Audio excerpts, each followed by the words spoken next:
బట్టతలతో బాధపడుతున్నారా? ఆధునితనమైన పద్ధతిలో hair transplantation చేయబడును. Face clinic, Hyderabad. నమస్కారం అనిల్ సింగ్ గారు. నమస్తే శిరీష. సో చాలా వరకు కూడా డబ్బుని ఏ విధంగా సంపాదించుకోవాలి, సంపాదించుకున్న డబ్బుని ఏ రకంగా సేవ్ చేసుకొని దాని నుంచి డబ్బులు కావచ్చు, హై రిటర్న్స్ వచ్చే మార్గాల గురించి చాలామంది ఎదురు చూస్తూ ఉంటారు. అండ్ దాంతోపాటు సేఫ్టీ ఉండాలి, సెక్యూర్ ఉండాలి, హై రిటర్న్స్ రావాలి. ఈ మూడైతే మెయిన్. మనం ఇన్ని రోజుల వరకు మాట్లాడుకున్న ప్లాట్ఫామ్స్ కాకుండా వేరే ఒక కొత్త దాంట్లో ఇన్వెస్ట్మెంట్ మనం పెట్టి మన డబ్బుల్ని హై రిటర్న్స్ వచ్చే మార్గం చేసుకునే అవకాశం ఉందంటారా? ఆపర్చునిటీ వచ్చిందంటాను. ఎందుకంటే ఏకంగా ఏ ప్రైవేట్ బ్యాంక్ లేదా government bank or any postal savings గురించే మనం మాట్లాడుకున్నాం ఇప్పుడు. కానీ వీళ్ళందరికీ తల్లి తండ్రి దైవం లాంటిది రిజర్వ్ బ్యాంక్ ఆఫ్ ఇండియా. ఏకంగా డైరెక్ట్గా రిజర్వ్ బ్యాంక్ ఆఫ్ ఇండియా అనే ఇప్పటి నుంచి వీళ్ళందరికీ కాంపిటీషన్ ఇవ్వబోతుంది అనమాట. ఇంకా ఎలాంటి డౌట్ అయితే ఉండదు. కరెక్ట్. ఎందుకంటే ఒక బ్యాంక్ మూతపడొచ్చేమో, ఎందుకంటే గతంలో జరిగాయి కాబట్టి. కానీ డబ్బులు సప్లై అయ్యే ప్లేస్ ఎలా? ఎగ్జాక్ట్లీ. సో కుబేరుడు ఉన్న చూడనమాట. So Reserve Bank of India అంటే మన భారతదేశానికి డబ్బు రూపంలో చూస్తే ఎస్ మ్యాండేటరీ ఒక స్టేట్యుటరీ ఒక బాడీ ఉంది. అండ్ రిజర్వ్ బ్యాంక్ ఆఫ్ ఇండియాతో అందరూ భయపడతారు. ఎందుకంటే రిజర్వ్ బ్యాంక్ ఆఫ్ ఇండియాలో ఉన్న డిసిప్లిన్ కానివ్వండి, ఆ నమ్మకం కానివ్వండి, ఒక దేశానికి సంబంధించిన కరెన్సీతో కూడిపడింది కాబట్టి చాలా సీరియస్ విషయం ఇది. సో రిజర్వ్ బ్యాంక్ ఆఫ్ ఇండియాలో మనమందరం అంటే మీరైనా నేనైనా మన ప్రేక్షకులు అందరూ కూడా ఈ అడ్వాంటేజ్ తీసుకోవచ్చు. అదేంటి? మనము 1000 రూపాయలు పెట్టుబడి పెట్టామా ఆర్ 1,00,000 రూపాయలు పెట్టామా అది ముఖ్యం కాదు. మనకు వచ్చే రాబడి ఎంత అన్నది చాలా ముఖ్యం మనందరికీ కూడా. ఎందుకంటే మనము కష్టార్జితం అంతా దాచుకుంటాము అండ్ పెట్టేది ఒక మంచి రిటర్న్ కోసం. సో అలాంటి రిటర్న్ యాన్యువలైజ్డ్ ప్రకారంగా మనం రిటర్న్స్ చూసుకుంటే ఆర్బీఐ ప్రొవైడ్ చేస్తున్న రీటైల్ డైరెక్ట్ స్కీమ్లో నేను చెప్తున్నాను, మీరు ఒకవేళ ఒక 10 లక్షలు పెట్టుబడి పెట్టారనుకోండి, హ్యాపీగా మీకు 10% పర్ యానం రిటర్న్స్ అంటే you will get solid money ప్రతి సంవత్సరము. అంతే, మనం పెట్టుబడి పెట్టిన దానికి ఇంకా రెట్టింపుగా మనకు రిటర్న్స్ వస్తాయి. ఇది ఎలా ప్రొవైడ్ చేసిందో మీకు డీటెయిల్స్ అన్ని ఇస్తా.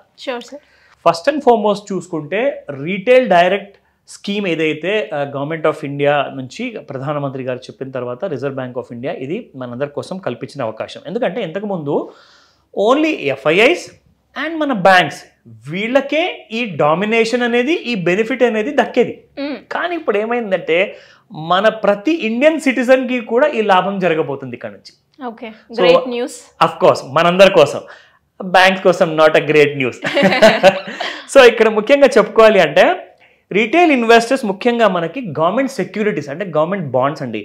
ఇప్పుడు ఒక పెద్ద ఓఆర్ఆర్ రోడ్ కట్టించాలి, లేదంటే నేషనల్ హైవేస్ కట్టాలి, డ్యామ్స్ కట్టాలి, బ్రిడ్జెస్ కట్టాలి, ఎలక్ట్రిసిటీ ఇన్ఫ్రాస్ట్రక్చర్కి డబ్బులు ఖర్చు పెట్టాలి అంటే గవర్నమెంట్ దగ్గర మనం పే చేసే ట్యాక్సెస్ ద్వారా కానివ్వండి ఆర్ మనం సేవ్ చేసే గవర్నమెంట్ బాండ్స్లో ఆ డబ్బులు ఎఫ్డి డబ్బులు కానివ్వండి వాటిని గవర్నమెంట్ పబ్లిక్ యూటిలైజేషన్ సర్వీసెస్ కోసం వాడేసేసి అందులో వచ్చే రిటర్న్స్ నుంచి మనకి గవర్నమెంట్ ఆఫ్ ఇండియా ఆర్బీఐ ద్వారా ఏం చేస్తుందంటే they will pay us the returns అనమాట. ఎందుకంటే మొన్నే మనం చూసుకుంటే రీసెంట్గా 2023లో Reserve Bank of India government of ఇండియాకి డివిడెండ్ పే చేసింది.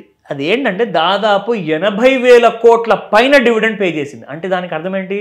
రిటర్న్స్ బాగానే వస్తున్నాయి, ప్రాఫిట్స్ బాగానే వస్తున్నాయి. అండ్ ఆర్బీఐ అంటారా ఒక దేశానికి బ్యాక్ బోన్ లాంటిదని చెప్పుకోవచ్చు. ఎకానమీని నిలబెట్టే ఒక పర్మనెంట్ స్థాయిగా ఉండే బాడీ అంటేనే reserve Bank of India. So ఇప్పుడు మనం ఇక్కడ చూసుకుందాము ఎలాంటి ఆప్షన్స్ ఉన్నాయో మనము ఇన్వెస్ట్మెంట్ చేసుకోవడానికి. ఇక్కడ మనము ట్రెజరీ బిల్స్లో ఇన్వెస్ట్మెంట్ చేసుకోవచ్చు, దాంతోపాటే గవర్నమెంట్ సెక్యూరిటీస్ అండ్ గవర్నమెంట్ బాండ్స్లో కూడా పెట్టుబడి పెట్టచ్చు స్టార్టింగ్ ఫ్రమ్ స్మాల్ అమౌంట్స్ నుంచి.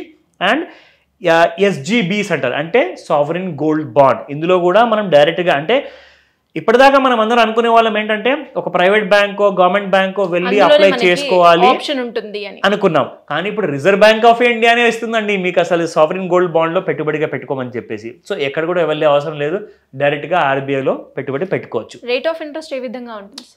ఇది చాలా ఇంపార్టెంట్. ఎందుకంటే గవర్నమెంట్ ఆఫ్ ఇండియా ద్వారా ఆర్బీఐ మనకిస్తుంది, ఫైన్ ఇక్కడ దాకా చాలా కరెక్ట్. కాకపోతే మనకు రాబడి లేకపోతే అసలు కిక్ ఉండదుగా అసలు. సో ఖచ్చితంగా ఎఫ్డీస్లో మీరు మీ డబ్బులు జాగ్రత్తగా ఉండాలి అని అనుకున్నప్పుడు 5% లేదా 6% లేదా 7%తో అడ్జస్ట్ అయిపోవాలండి. ఇక దానికంటే ఎక్కువ అడిగితే సారీ బాస్ అంటారు, ఉండదు మీకు అంత రిటర్న్. ఎందుకంటే మీ డబ్బులు సేఫ్ ఉండాలి కదా మరి, సో మీకు తక్కువ రిటర్న్ వస్తుంది. కానీ రిజర్వ్ బ్యాంక్ ఆఫ్ ఇండియాలో మీరు పెట్టుబడి పెడితే వేరే వేరే ఇన్స్ట్రుమెంట్లో వేరే వేరే రిటర్న్స్ ఉన్నాయి. అప్ టు 10% పర్ యానం వరకు మీరు సంపాదించవచ్చు క్లియర్గా, no danger to your investment. So మీ పెట్టుబడికి ఎలాంటి ధోకా లేదు, ఎక్కడికి వెళ్ళవు మీ డబ్బులు, ఎందుకంటే ఆర్బీఐలోనే డైరెక్ట్గా రీటైల్ డైరెక్ట్ స్కీమ్లోనే మీరు పెట్టుబడి పెడతారు కాబట్టి. సో ఇందులో గవర్నమెంట్ ఆఫ్ ఇండియా ద్వారా reserve Bank of India announcement ఇచ్చిన డీటెయిల్స్ కూడా మీకు చూపిస్తాను. మొన్నటి న్యూస్ పేపర్, ఇన్ఫ్యాక్ట్ ఈ డేట్ కూడా మీకు చెప్తాను నేను, like on the 18th of March. So Reserve Bank of India ప్రతి న్యూస్ పేపర్లో, తెలుగు న్యూస్ పేపర్లో కూడా ఆర్బీఐ ఈ అడ్వర్టైజ్మెంట్ ఇచ్చిందనమాట. సో మీరు ఇందులో మెన్షన్ చేశారు like RBI retail direct scheme. మీరు వెబ్సైట్కి వెళ్ళండి, వెబ్సైట్ పేరు RBI Retail Direct.org.in. ఇందులోనే మనం అప్లై చేసుకునే ఆప్షన్. కరెక్ట్, ఓన్లీ ఈ వెబ్సైట్లోనే మీరు ఇందులోనే డైరెక్ట్గా వెళ్ళి పెట్టుబడి పెట్టుకోవచ్చు. సరే, ఏమన్నా లైక్ ఫీజు అమౌంట్ ఏమైనా తీసుకుంటారా? అవ్వ, చాలా మంచి ప్రశ్న అడిగారు నిజంగా. సో మీరు ఎక్కడికి వెళ్ళినా, మీరు ఎక్కడ పెట్టుబడి చేయాలనుకున్నా కానీ ఒక కమిషన్ అనేది ఉంటుంది, ఫీ స్ట్రక్చర్ ఉంటుంది, బ్రోకరేజ్ ఉంటుంది. ఇక్కడ మీకు 0. సో మీ ఒక్క రూపాయి కూడా ఎక్కడ కూడా ఖర్చు అవ్వదు. ఆ రూపాయి కూడా మీ పెట్టుబడి వైపే వెళ్తుంది. అది reserve Bank of India provide చేస్తుంది.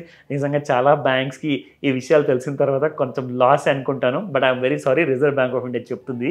సో గవర్నమెంట్ ఆఫ్ ఇండియా వైపు నుంచి స్టేట్మెంట్ ఉంది కాబట్టి మనందరికీ బెనిఫిట్, చాలా పెద్ద బెనిఫిట్. రెండో విషయం ఏంటంటే మీరు easy and convenient mode of payment కూడా చేసుకోవచ్చు. అదేంటి, మీరు డైరెక్ట్గా నెట్ బ్యాంకింగ్ త్రూగానో, క్రెడిట్ కార్డో, డెబిట్ కార్డో కాదండి, డైరెక్ట్గా యూపీఐతో పేమెంట్ చేయొచ్చు.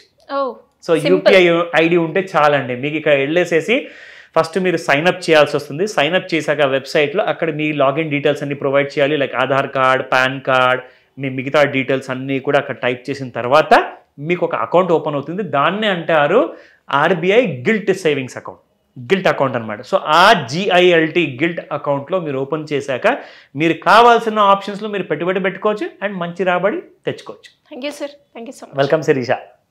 సుమన్ టీవీలో మీ పర్సనల్ అండ్ బిజినెస్ ప్రమోషన్స్ కోసం కింది నెంబర్కి కాంటాక్ట్ చేయండి.